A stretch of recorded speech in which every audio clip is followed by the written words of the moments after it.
Well, guys, welcome back to a brand new video. Today is day 11, and today's gonna be a little bit different. I'm gonna take some time, and you probably can't tell, I do have a desk camera as well. So, hand reveal, crazy hand reveal. But yeah. So the camera is blocking the thing. I'll show you guys real quick. So I'm just quickly turn that off. So today I want to focus on these concepts. These are very broad. Actually, this is the problem we want to solve today. And these are the concepts I want to study. So the first portion is going to be me studying dynamic arrays, whatever that means, hash usage, which we've done it a couple times, using sets, prefix sums, and hash implementation. Just go through some LeetCode explanations, maybe study some concepts, learn what ORD is. Like I said, I was going to learn. And yeah, so that's gonna be it. I'm probably gonna be speedrunning me learning these concepts as well as testing it out on Visual Studio Code. And once I'm ready to install the actual problem, we'll solve right into it. When I do start to do the coding, I can give you guys a timestamp to skip to, so you guys can you guys don't just straight up studying things, studying concepts. Yeah. Uh, let's just get started, I guess.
Hey guys, I won't lie, this is a pretty interesting thing I just built.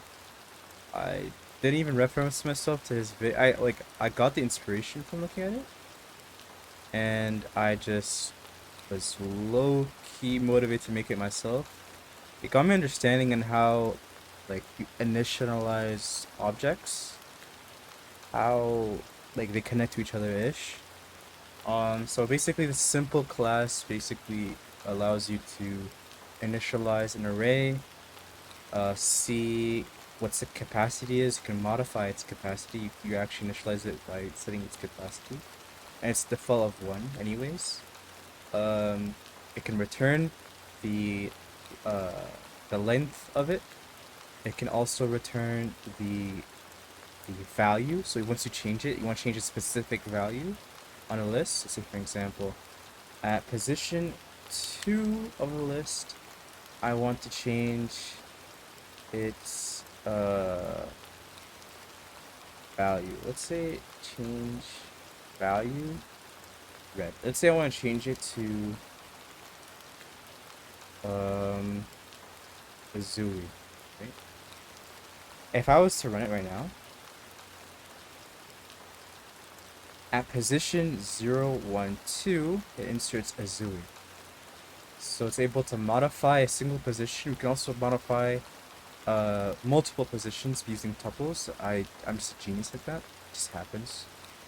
So let's say at position 0, I want there to be a value of uh, black. Run it. and it does not work. Interesting. CD at position 0. Oh, because it loops past that. Interesting. I thought I did a mistake. I never do mistakes. And it keeps it in memory, which is so sick. I don't know why. It's just simple program. But yeah.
I haven't done that much. I've been experimenting with classes. Honestly, like object-oriented coding or like programming, like with classes, Python, it's actually not that hard. It's actually not that bad at all. Uh, I've done most, like literally all these properties and coded them myself. It's not, I'm not a genius. It's not like changing anything like that, but I'm pretty proud of myself with that. Uh, I can show you guys what I've been working with. So basically dynamic arrays, one of the things I said I was gonna try to accomplish was dynamic arrays. Let me just check that out real quick. That's good. So yeah, basically we initialize some properties towards our array, which is gonna have a capacity of some sort. It's gonna have a list of arrays of said capacity. And so we've gotten different functions here, right? I don't need to get too in depth with them. So you can resize them, insert some, get the capacities, change a specific value at a certain position, and change multiple values at multiple positions. And I've gotten a print statement here that basically demonstrates its flexibilities and stuff like that. So the first string is going to change the values at multiple points. Prior to that, let me just show the string value of array dot get capacity, which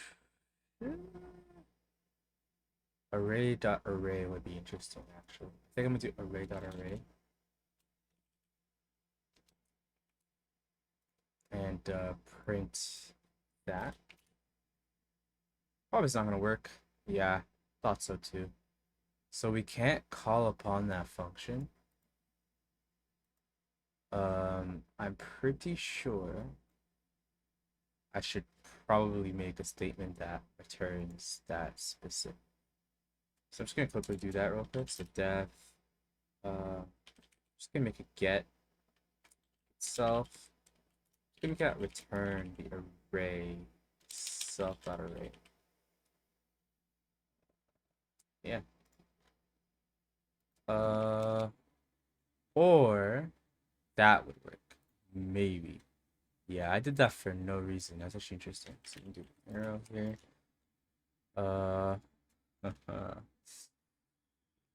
Yeah, so I'm gonna remove that. That was useless. But yeah, so we start off with terminal. So we start off with an empty array and we set the size over here to 4. a random position that we want to modify. Let's just say that it's 1. And we just have an arrows in between them, doesn't matter. We initialize the object and call it array, and it has the dynamic array class, and it's going to inherit all of its properties. Then we have a list of tuples in which we have arrays in them, or a value, a position, and a value, position, and a value, position, and value. So I can put in here like check or something, you know what I'm saying? And yeah, it's voila. So yeah, we changed the position at 2 to check. We change the specific value position 0 to red. Then we can resize it, increase it by 2. I have to low-key make one that actually resizes it to like a position of 2, which means like I would have to like loop through every single thing and then pop each individual value.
Chat, we cooked.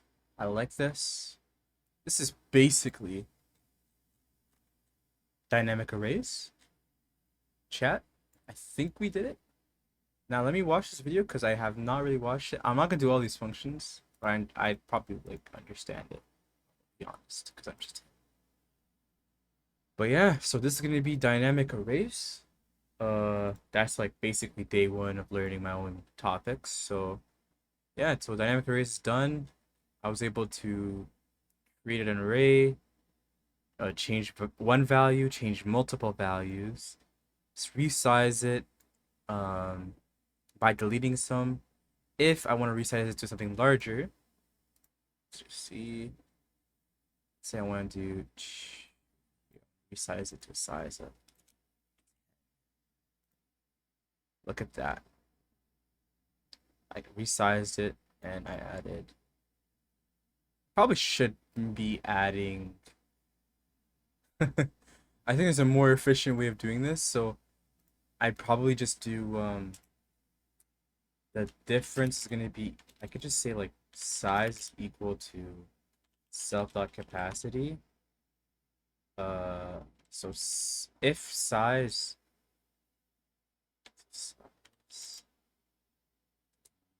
minus capacity, because if I see size is like less than capacity, it's probably gonna be equal to or larger. And if they're equal, it's gonna equal to 0. And then if I do 0 over here, that's just not gonna change shit. I think that's a pretty good solution. So if I change it to 10 elements, I literally change it to 10 elements. 1, 2, 3, 4, 5, 6, 7, 8, 9, 10. I'm actually like tapping in, bro. I'm actually tapping in. And yeah, so I think I did a pretty good job for resizing. Uh, yeah, I'll probably study um prefix sums. I don't know what that is. I'm gonna try to study prefix sums and some ORD hash implementation as well. And I'll try to do top K frequent elements. Yeah. See you guys next one. Problem. Another medium problem. Top K elements in a list. This one seems actually relatively simple. Uh, and yeah. So basically, we're given an array of integers, and we're also given an integer, and we're gonna return integer amount of most frequent things. Okay. So we should keep counter for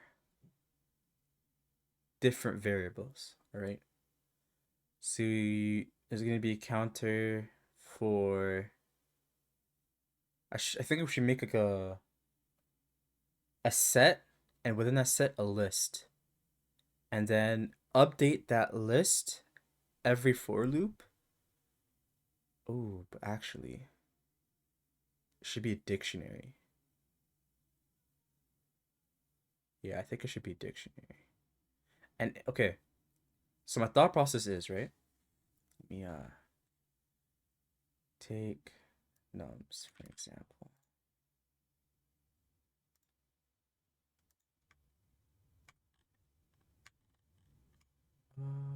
Don't mind this, guys. I coded this earlier today. We're not gonna be using this. I think we're gonna be using test. All right.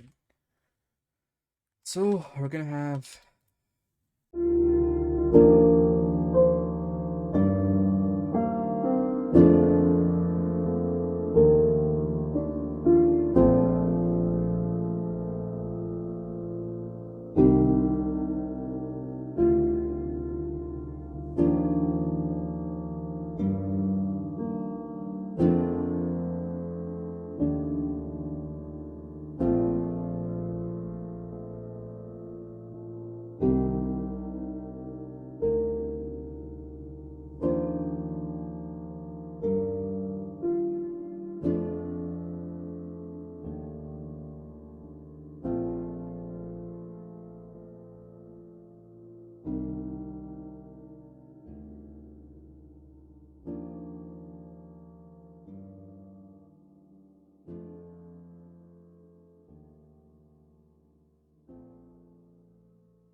Let's go!